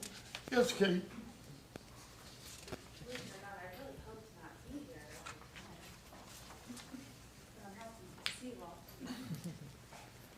Hey, Gallup, 31 West 3rd Street. Following up on the great updates that you gave about the Stormwater Committee, I'm here kind of both as a resident for my own property tonight and as a member of the task force. They kind of merge together, but I think a lot of what you touched on is what's been in my head right now. From my property's perspective at 31 West 3rd Street, burst of work in August. No real kind of formal readout of like what was observed, assessed, and what we can expect, though when Andy came out to the house, he did, from Collier, he did say, hey, once we put something in place, I'm going to be able to recalculate exactly the volume of water that you can handle per hour to kind of tell you where you are. So he even said, for instance, I can take the 6 events that you've had over the 6 years and say, all right, where you're at now is like an Ida, or where you're at now is like a July 14th. So that excited me, because that's what's going to give me the peace of mind heading into another wet season to be like, okay, you know, I know where I should be. Now I know climate is climate, but like a baseline. So really looking for an update, or who is the best person to communicate. Will those updates now come through the Stormwater Committee as an oversight of this work in general? So that's kind of one thing. But then as it bridges into the Stormwater Committee, I think from the resident perspective, again, great, I think you used the word invigorating maybe, path forward.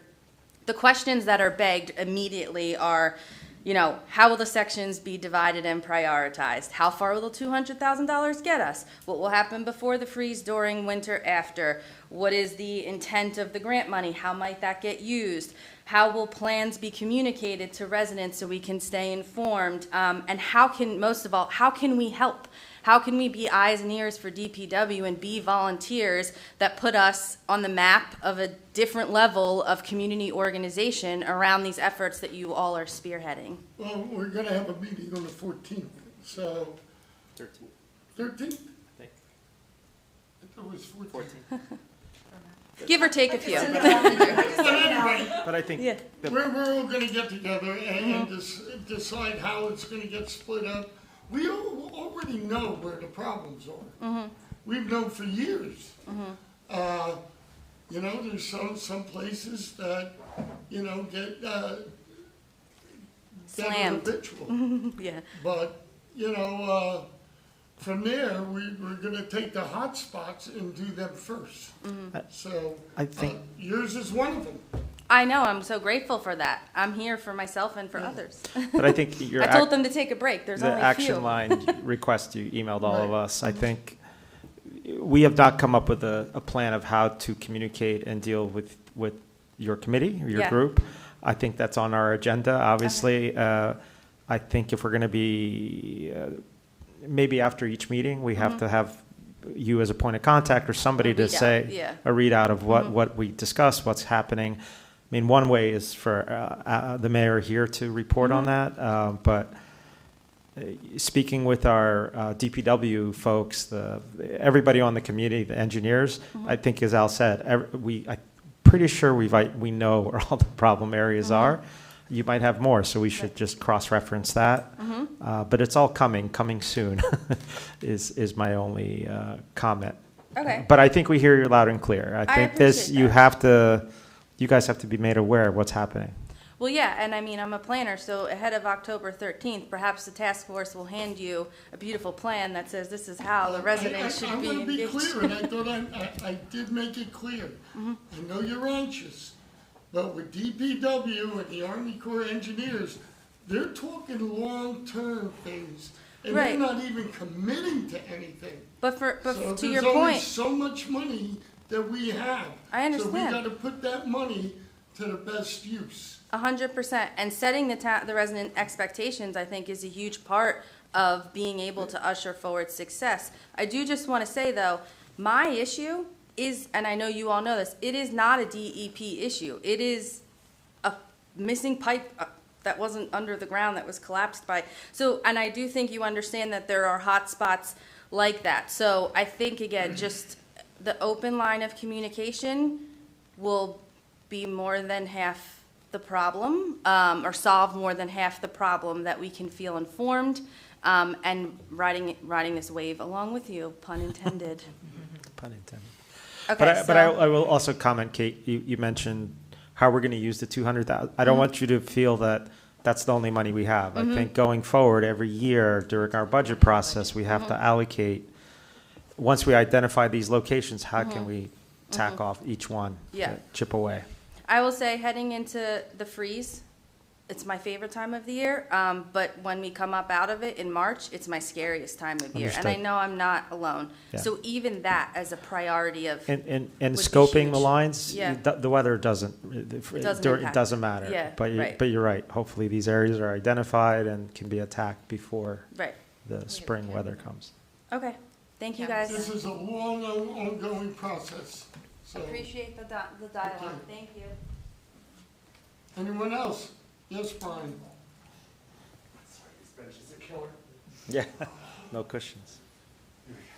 All right, Brian Gardner, 25 Knollwood Drive.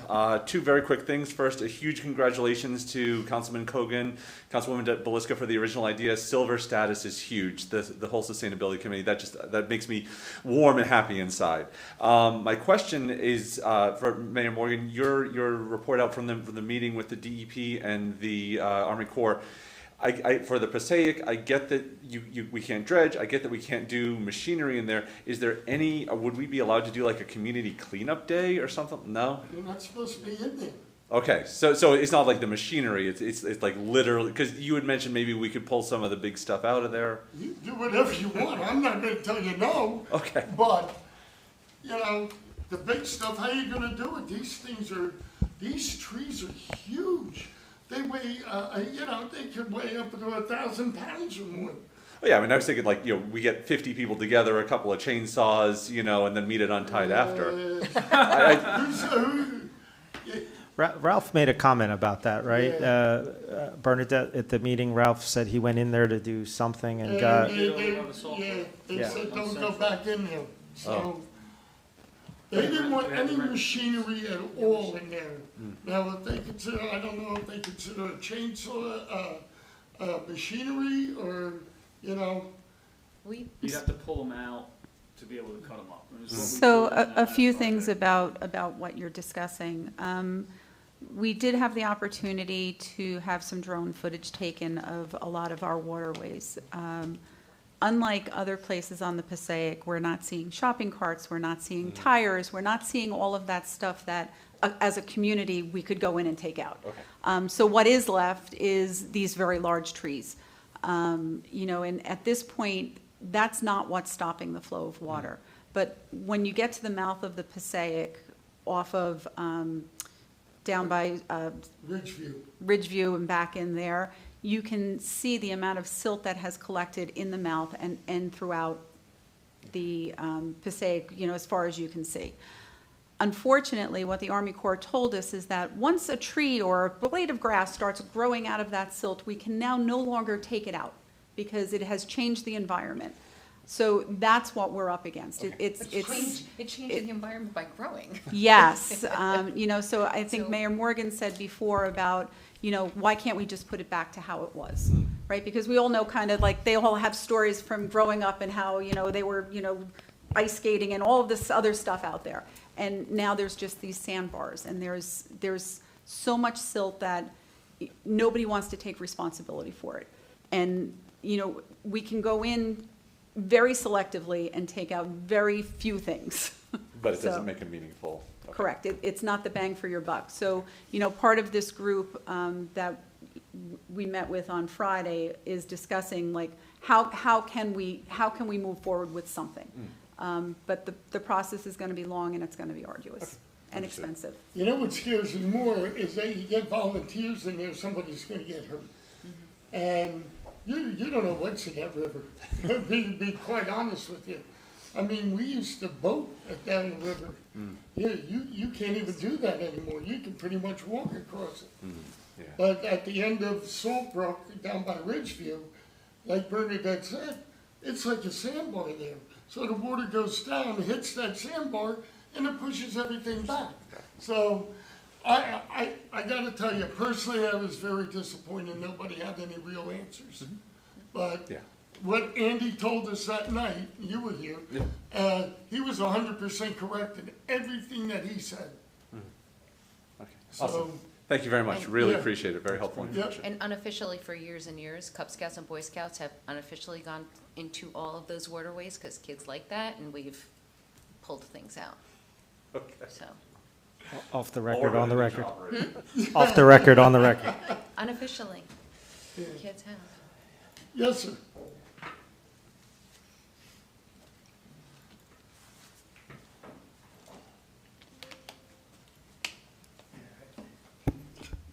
My name is Glenn Meyer. I live at 15 Stanley Road, like right around the corner. Right there, I remember. And I've flooded 3 times since 2021. And first point, though, congratulations on the Sustainability Committee. Thank you. I was on that back in 2019, and I remember the form was huge, just to try to get any kind of grant money. So congratulations on that.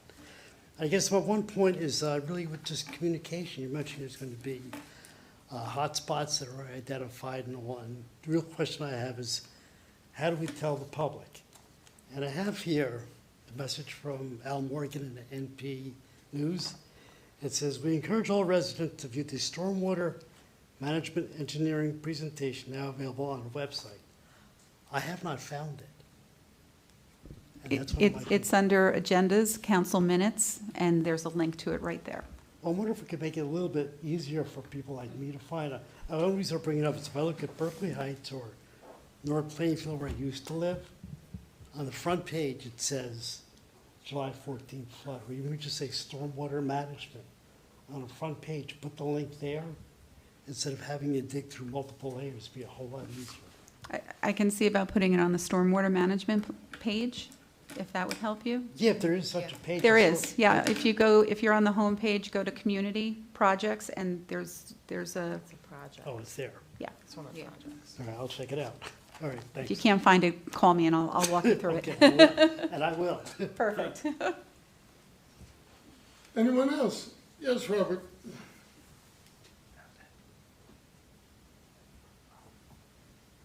Robert Sherman, 15 Hawthorne Drive. First, I want to make a note that we should all be acknowledged Doug Sullivan for the excellent work he did on the Sustainability Committee. And without him, it would not have happened. I don't think anyone else could have filled the role he did. Well, I think Alex did. I mentioned it, yeah. Yeah, You're I right. know. You're absolutely right. It was really incredible effort he put in. Even though there was others on the committee, he really was the glue that kept it going. Okay. So let's start. And Robert, I'll just say, after getting 2 no's, he still kept at it. Yes. So. Yes, and there was a lot of points to make up after the second no. That's correct. Yeah. Okay, so let me start. A few simple things. Will the bench by the bridge by the community pool be replaced? There was a bench that you could sit Yes. down at. Yes. Yeah. Okay, that's good. My wife will be happy. Also, I'd like to compliment the town on removing the funny piece of art in the above parking lot. For those wondering, I'm referring to a porta potty that was tipped over last week. It definitely made some people laugh, but it belongs upright, so that's good. Where is that? Yeah, yeah, it was kind of funny, so I took a picture, sent it to my kids. Next, it seems there's a safety hazard on the Bard Road, that's south of the soccer field. There's an abandoned semi-trailer with the back door hanging loose, and it's been there for several months. It's a safety hazard, and maybe someone should talk to the construction people not to have an open semi-trailer. Yeah, bring it up to Keith. Okay. Okay. And now let's get to downpours. The town has worked on the proposed plan, and it's a good step forward. However, it's mostly related to fixing and cleaning drainage pipes. But the plan ignores the reality, downpours. Downpours cause flooding with or without pipe repair and cleaning. The real question is, can our fixed infrastructure handle downpours? Not a simple question. I'm not an engineer. Okay, well. Just before you continue, Robert, Yeah. the one thing we didn't mention about our committee, the Stormwater Management Committee, apart from cleaning the pipes, it's also to look at areas to identify where Yes. do we have some Yeah, and you were areas. supposed to contact me about that, yes. Well, I can only tell you Well, what we discussed. well, the expert on the committee is Andrew Hippolyte, and his page within Cali Engineers shows 3 pages on stormwater projects and other pages on many other topics. He has excellent experience in stormwater piping, draining such areas as Hillview and Oakwood Parks during their renovation, but nothing on flood control on the size of our town. On his website, there's only one entry related to downpours, written by another person, which referenced a conference related to methods to calculate the water volume flow that would occur in downpours. The method involves complex assumptions and analysis, though the final equation is very straightforward and simple. It's the complicated part is getting that, what they call the CN number. We need a hydrologist who can estimate the flow volume rates in our creeks for a given rainfall within 1 hour. That's how that model works. With our existing drainage infrastructure, outfalls, and topography. That will tell us the amount of water entering the creeks and the creek heights, and we need to know how much rain it will take for flooding to occur, and flooding occurs once that water in the creek gets to the top of the drainage pipes. And that has occurred in many areas. So we need, what's really important is what can be done to reduce this risk of flooding in the creek. How can we keep the water in the creek to a lower level? So to me, as one of the many flooding victims stretching along Pearl, Shelley, Hawthorne Central, Mee Lane, and there's many more areas, the present plan, August 12th, is a step forward, but it is, in my view, significantly inadequate unless it takes into concepts of the downpour issue and the high flow rates that occur from a downpour. And I would gladly work with someone on that because it sounds like mathematical physics. which is partially my background. Thank you for your comments. Thank you. Anyone else? Seeing no one, I declare the public comments closed. I need a motion for, oh, no, I don't. I need a motion for items 1 through 10. So moved. Second. Roll call, please. Ms. Dolan? Yes. Ms. Belisca? Aye. Mrs. McKnight? Yes. Mr. Cogan? Yes. Mr. Kaminsky? Aye. My favorite part, motion for adjournment. So moved. Second? Second. All in favor? Aye. No? So be it. Thank you all. Thank you, Lamar. Thank you. Welcome back. Glad you're safe. We make it clear in this, right?